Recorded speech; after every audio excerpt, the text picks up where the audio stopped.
اس وقت کی احتیاط کرنے والا، پابندی کرنے والا۔ میں نے ایک واقعہ پڑھا، امام محمد رحمۃ اللہ علیہ ایک دن ایک سڑک پہ بیٹھے، کوئی مسئلہ یاد آ گیا، کتاب کھول کے بیٹھ گئے، پاس سے ایک بارات گزر گئی، نظر اٹھا کے دیکھا بھی نہیں، توجہ ہی نہیں گئی، دھیان ہی نہیں گیا، خیال ہی نہیں گیا، بارات چلی گئی۔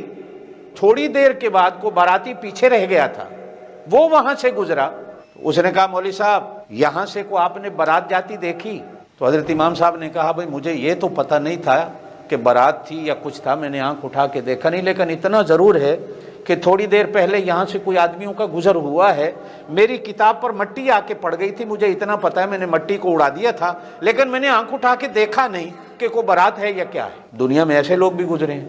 اب ایک بندہ اگر علم کا اتنا شوقین ہو، پڑھنے پڑھانے کا اتنا شوقین ہو کہ وہ بارات گزرتی کو، ہمارے ایک استاد تھے اپنا واقعہ سناتے تھے کہ ہم پڑھ رہے تھے تو پہلے دن ہمارے شہر کے اوپر سے، مسجد کے اوپر سے جہاز گزرا، تو طالب علموں نے آواز سنی تو بھاگے جہاز دیکھنے کے لیے کہ یہ کیسا ہوتا ہے۔ وہ بیٹھے رہ گئے، باقی سارے جہاز کو دیکھنے چلے گئے۔ مجھے تو یاد ہے، آپ کو بھی یاد ہوگا، کبھی ہمارے گاؤں میں کوئی گاڑی آتی تھی، کار بس، تو سارے بچے پیچھے بھاگتے تھے کہ کار دیکھیں گے کیسی ہے، کبھی کار دیکھی نہیں تھی ہم نے، دیہاتوں میں بچوں کی عادت ہوتی۔ اب وہ سارے جب جہاز دیکھ کر واپس آئے تو ان کو آ کر کہا یار نئی چیز دنیا میں آئی ہے، آپ دیکھنے ہی نہیں نکلے ہو؟ کہا یار میں گھر سے پڑھنے آیا ہوں، میں کو جہاز دیکھنے تھوڑا آیا تھا۔